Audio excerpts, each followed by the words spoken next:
I was not speaking about something except worship Allah alone. So that's a nonsense. You see that's why the hatred, Ibn Taymiyyah made a good point. He said from human nature, they want to go beyond the revenge. That's why you need Islamic legislation to control your anger.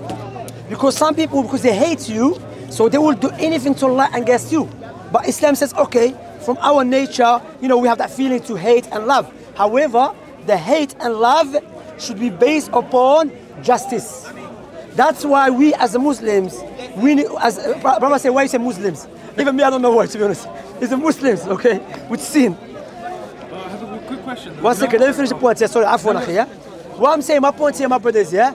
As a Muslims, if a Muslim make mistake or is oppressing another Muslim, we should stand there with the one who's been oppressed. And I have noticed we're not doing that.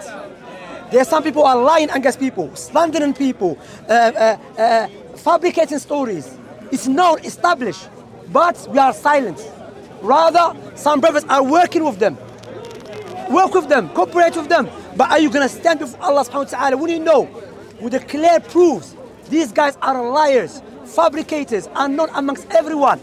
No, we have to stand there. And Nabi alayhi salatu wasalam, he said, Insur akhaka dhaliman aw madluma. Support your brother if he's been oppressed, or even support him when he's the oppressor. They said, oh Messenger of Allah, how am I going to support him if he's an oppressor? He said, by holding him back. I remember a little girl came to me years back. She said, if there's a fight between a Shia and a Sunni, who would you fight for? I said, I want to see who's oppressing who. It's not about a Shia and a Sunni. No, Islam teach me, doesn't mean because he's Sunni, I have to fight along against a Shia. Yes, I'm going to fight along with my brother Sunni by holding him, said, don't oppress. Doesn't mean because he's Shia, you oppress him. You know, doesn't mean because he's Shia, you lie against him. Doesn't mean because he's atheist, you make stories about him. That's not teach of Islam, and some brothers are doing that. And sooner or later, they already give bad names to Islam. He's atheist, so let me lie against him. No. He's an atheist, even if he's Islam hater. We expose him. We refute him. However, don't lie. Don't make up stories about people. It's like I'm having an operation, man. May Allah give us sincerity, man. And tawfiq. Something? Brother, yeah, first customer. Yeah, no, it's relating to what you said. So, because I've heard this as well, yeah. So I just wanted to know how we respond to when people say, if a Muslim is oppressing a non-Muslim, yeah, who is right and wrong in that situation? Like, is anyone going to go hell or heaven in this scenario? If he's oppressing, if a Muslim is oppressing a non-Muslim person, that's haram. That's forbidden. I'll never. But is anyone going to? But a Muslim is going to go heaven, they say, because he's following Allah. But the non-Muslim, he's getting oppressed. But yeah, he's not believing in Allah. So, if someone's been oppressed, you know, if someone's been oppressed, Allah subhanahu wa ta'ala will judge him. Allah will take his good deeds away from him. However, Allah, based upon that, the scholars mentioned, Allah will lighten his punishment. Because Allah is a just. Yeah, exactly. Allah is just. Sorry, what's the... He said that if a Muslim oppresses like someone from the dhimmis, like Christian Jews, and he will personally intercede for that person if they're doing it. You mean intercede? He said that he will like speak on his behalf. Well, I know if a Muslim kill a dhimmi. What is dhimmi? Someone who lives under the Islamic state, okay? You go oppress him, yeah? Then your opponent will be Nabi alayhi salam. And none of us who wants to be the opponent of the Prophet alayhi salam. You understand? As one of the scholars said, I prefer everyone to be my opponent. Then Prophet Muhammad alayhi salam, he will say, yeah, Ayyub, you knew my sunnah, but you never defend my sunnah. You see, that's why we have to understand that, look, it's the beauty of Islam. So if you explain Islam to non-Muslims, this Islam is based upon justice. Even if you are an enemy of Islam, look to Islam, yeah? No one has this. In Islam, if someone killed my brother, imagine someone from Britain killed my brother, and he came to my country, and because the government gave him a visa, I'm not allowed to touch him. I'm not allowed to touch him. It's a major sin to touch who? This person who killed my brother. Even in the war. Rather, there is a severe, because generally speaking, you're not allowed to kill someone who's been given a visa by the country. But no, Islam goes beyond that. Where is it? Islam gives a threat that if you kill him, then the smell of paradise, you will not smell it. And you can smell it from 40 years distance. Now I'm telling you, the Khilafah is coming soon. Brother, you can tell someone else, brother, okay? Because, yeah, brother, Wallah, yesterday one guy saw Jesus. I don't know what Jesus he saw. No, I saw Jesus in my dreams, Wallah. How do you know it's Jesus? Where is color? Huh? Where is skin color?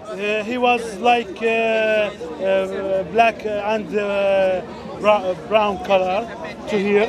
No, what is his color, his skin color? His skin white. No, it's not Jesus. He saw, I think you saw James. I think you saw, what's his name? John Wayne. You saw James White or something. No. I saw Jesus. Brother, look. Allah brother. speaks to me in my dreams. Okay, brother, look. Allah Brother, what's your name? What's your name? He told me you are a messenger. What's your name? Yasser. Yasser. From East Syria? There's so many messengers in Syria these days. What's happening? I'm a That's messenger. an outcome of the war. I'm a new messenger. All right, brother, there's no new messenger. Look, brother. There is a new messenger. All right, brother, all right, take care of yourself, brother. Well, seriously, I'm not going to entertain this. May Allah help you. May Allah guide you. May Allah give you shifa. Yes, my brother, don't worry. No, it's not about shifa. It's about I'm a messenger. Yeah, okay, go to someone else. We don't want to accept your message. We're okay. We accept Islam. Yes, thank you very much. The message has been denied. Yeah, has been denied. Yes, thank you. Take care of yourself, yes, sir. Anyway, brothers, sorry, brothers, you know how many of us we hear the Islam haters? Yes. Brother, take him down, explain to him how. Yeah, you go with him, explain to the messenger. Yeah. No, akhi, yesterday I was going to the masjid. A brother came to me, he says he's a Mahdi. And he said God came to him. So this junun, because why? This is now, billah. So may Allah guide him and may Allah give him shifa. But anyway, last. Okay, brother. I am not sick. All right, man. My dreams comes true. Okay. Brother, you are interrupting us. I will open Italy. Italy will become a Muslim. I think it's Italian, that's why I want to open Italy. I will bring Qudus back in 2050. Okay, brother. I will become the president. Brother, I of respect Syria. you. Respect, brother, seriously. No, this is the truth. No, but we're speaking here, we don't want to listen. Thank you very much, thank you. Look, we're speaking here, respect our conversation, our gathering, please. Anyway, brothers, Allah al-Musta'an. I was going to say, brothers, let us understand that when you teach people about Islam and justice, brother, I thought you were going to take him away. Yeah, shukran. Brother, no, stop Allah it. told me you should speak to people. Okay, we're going to leave you, man, sorry. I'm going, akhi. This guy is just going to...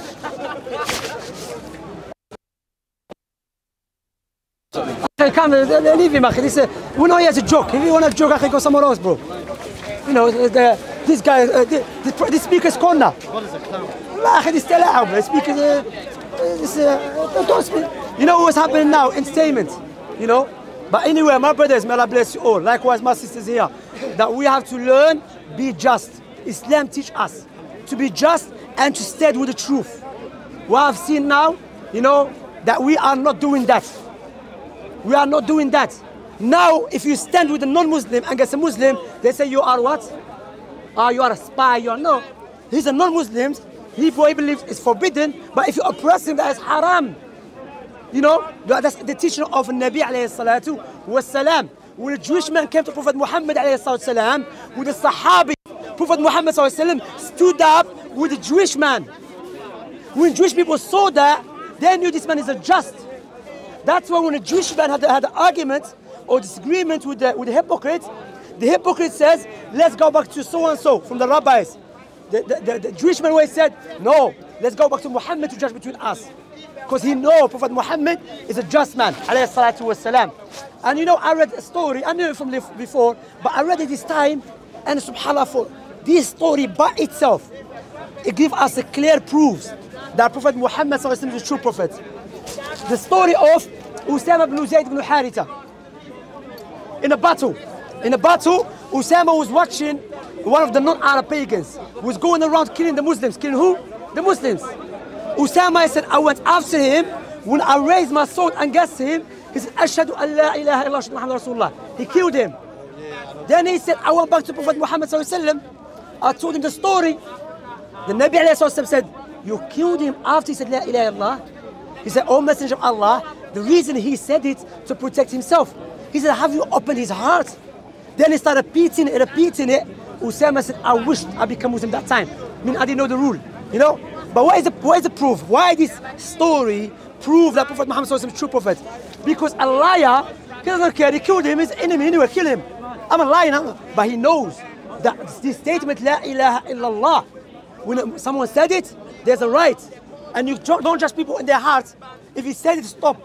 Usama ibn Zayd ibn Haritha, look how the teaching of Prophet Muhammad ﷺ impacted him later on. When the fitna occurred between Sahaba, what he did? He left Medina. He left, he went to the village. He didn't want to get involved. He said because of the Nabi ﷺ said, and all of them they say, La ilaha illallah. So Allah will say, anyways, our enemy, kill him. You know? He said, no. He said, La ilaha illallah. Then you know what he said, Rasulullah? He said, كيف بك يا أسامة يوم القيامة يأتيك بلا إله إلا يحاجك بها. How are you going to be on the day of judgment, Ya Usama, if he's going to come with La ilaha illallah arguing with it against you? If Prophet Muhammad is a liar, he's going to have the word, there's no judgment, I'm just lying anyway. Forget it. No, to show you what? For Sallam, he doesn't do an action or anything except he watch Allah subhanahu wa ta'ala, meaning he knows Allah's watching over him. Subhanallah. So alayhi salatu wasalam, that's the teaching of Islam. And all of us, including myself, I'm the first. All of us who are lacking in following Nabi alayhi salatu wasalam. If we follow Prophet Muhammad sallallahu alaihi wasallam correctly, you see people accepting Islam group after group. But when you see Muslims lying against the non-Muslims by saying they are non-Muslims and they are enemies of Islam, so we should lie against them. Then when a non-Muslim see you, say, hold a minute, so you're lying because, but when they say no, we stand, look, brother, you're Muslim, my brother, I love you for the sake of Allah, but you oppressed him here. That is wrong. Speak the truth. You understand? So it's my advice, it's a reminder to me first and to you. The next topic I want to move on, that how many of us we heard Islam spread by a sword? All of us. Islam, people accept, people become Muslim by sword, correct? You know this, no one can establish with a proof that Muslims went around the world and forced people to accept Islam. Rather, what is established historically amongst the Muslims and the non-Muslims historians, that the Muslims were forced to leave Islam by swords. Where did it happen? Who knows where? I don't know. Spain, may Allah bless you, my brother. Spain. In Spain, the Christians were forcing the Muslims to leave Islam by sword. No one speaks about it. No one historically amongst the, rather, not long ago, they found a manuscript. It was written by someone called Muhammad ibn Abdul Sami', who was a Muslim. He lived in a time when the Christians, they were killing the Muslims in Andalusia and burning them alive. And he wrote a book, how his father was teaching him about Islam. Subhanallah, how he said, my father used to teach me about Islam for 20 years. And he used to tell me, I'm going to teach you something. Don't say to no one, even your mother. Then he goes to his wife, he said, ask him the question about Islam to see if he's ready to go outside or not. Because if he goes outside and he plays with his neighbor, the children, and he said, I'm a Muslim, they're going to come to the house, burn him alive. That's the Christians. And that was the Pope who did that. The Pope said that. It was 1492, all the way to 1604. The Muslims were getting burned. Some people say, but the Muslims came and took over. Hold a minute. The Muslims in Spain, they also accept Islam. They were indigenous people. That's why Abdul Rahman III, he was half Spanish, half Arab. The Muslims mixed up, and they, historically, there's no proof that Muslims put a sword for someone to accept Islam. Why? Because one of the main conditions to accept Islam is your heart. If your heart doesn't accept Islam, then Islam is invalid. You understand? So that's my point. We have to learn. Don't let it. Don't let it. Okay, leave her anyway. Alhamdulillah. Allah humiliates her, but everyone knows. Anyway, so we have to learn, and we have to understand that. And my brothers and sisters, please, when you come to Speaker's Corner, don't entertain the majaneen. You know, anyone that insults Allah, Prophet Muhammad sallallahu alaihi wasallam, if he's ignorant, we teach him. But if he's doing it on purpose, we don't entertain them. And Allah will expose them, humiliate them. Anyone with sound reasoning, I will say these people, they are mentally disturbed.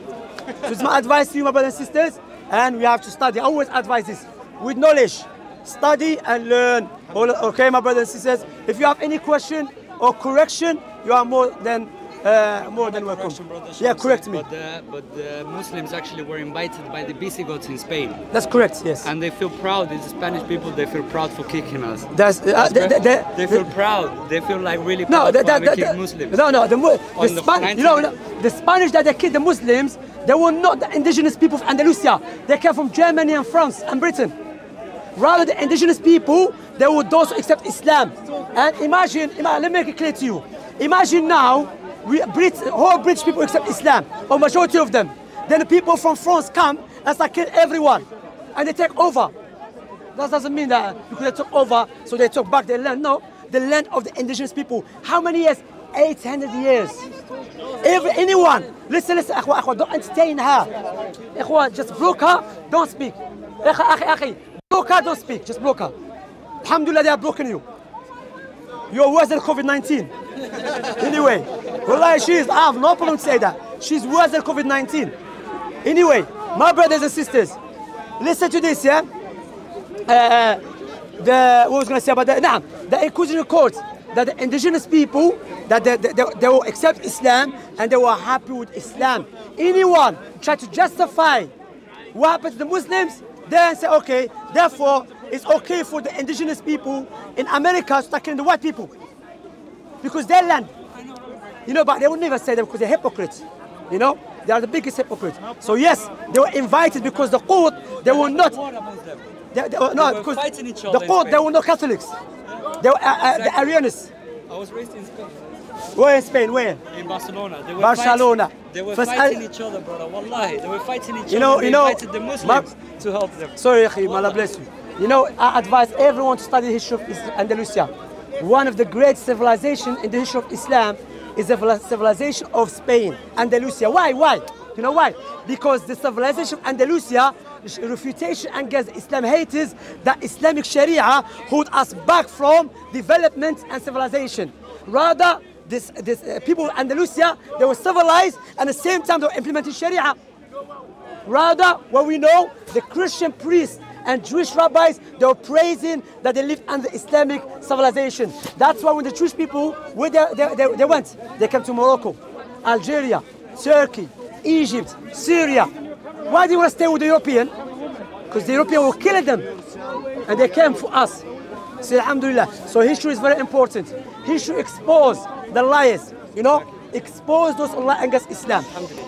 Just compare what the French did in our countries, Morocco, Algeria, to what we did in Spain. We put the Alhambra, we put Spain in the map in Europe. It was the best of Europe. They went in here. They went to study in Alhambra and Granada and all of that. Granada, Sahih, Tulaitila. It's all of that. They hide it, wallahi. You know, it's Sahih because why? Spain, because our history, they are making money. Because our heritage. That's why the most people affected by COVID-19, the Spanish, Spain. What's our problem? Alhamdulillah, you know, please, do you think the mother of Jesus used to do that? Nah. Do you think Mary was going around behind the man and talking? Wallahi, you are the enemy of mother of Jesus. Wallahi. She is. If the mother of Jesus was known to be righteous and humble and shy, she's a mother of Abu Iblis. Look how she died to speak to me. Yeah, so you know the people. Sorry to call you. You know, my brothers, don't say I just block her. You know the Muslims and the non-Muslims, they united in something. Do you know what they unite upon? The Muslims and non-Muslims, the halfways is too much. Wallahi, they united. The halfways is, even the non-Muslims will tell you that. That is the ijma'. There's ijma' amongst the aqala. Unanimous. So my brothers and sisters, study, learn our deen, and make sure that we learn our deen from the correct sources. Like recently, do you know what happened on Instagram? In Instagram, there's 2 pages, the 3 pages I know. A Muslim girl and a Muslim. These pages is the worst, the extremist one. You know, spreading the wrong information about Islam.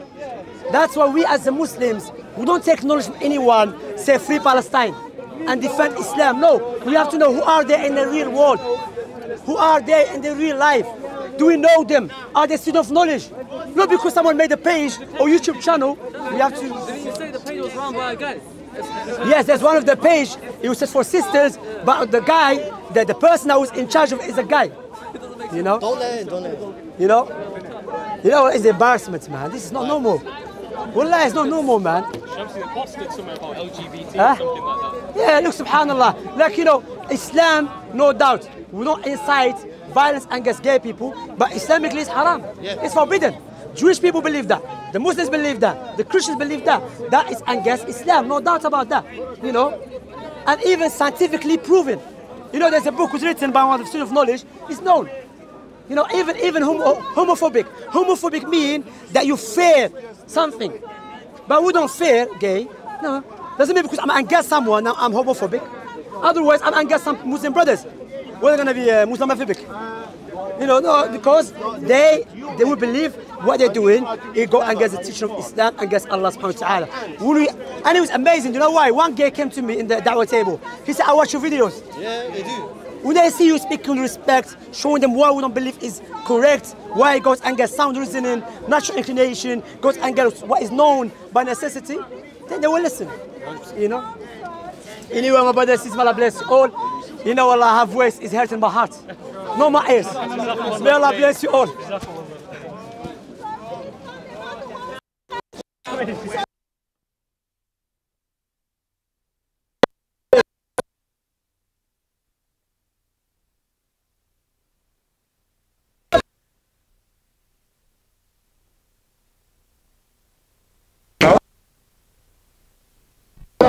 As a Muslim, we don't harm women, but she keep touching me. I'm a married man, alhamdulillah, you know, so tell her to stop touching me, please. She's trying to instigate a reaction of someone. Yes. She's getting physical. And when but I don't know, I have respect, officer.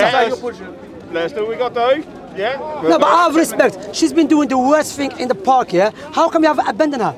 You have abandoned some Muslims, they were doing lesser than her. Yeah, they got banned for 6 months. She's doing the worst thing. She's touching people, pushing people, harming people, but you see allowing her to come here. Well, let's do what we got to do for 2 minutes, and then we'll get over there. Hopefully you're going to abandon her for 2 months. I'll let you guys crack on. Yeah, please. No, just we have to be, look, officer, we do respect you, but we have to be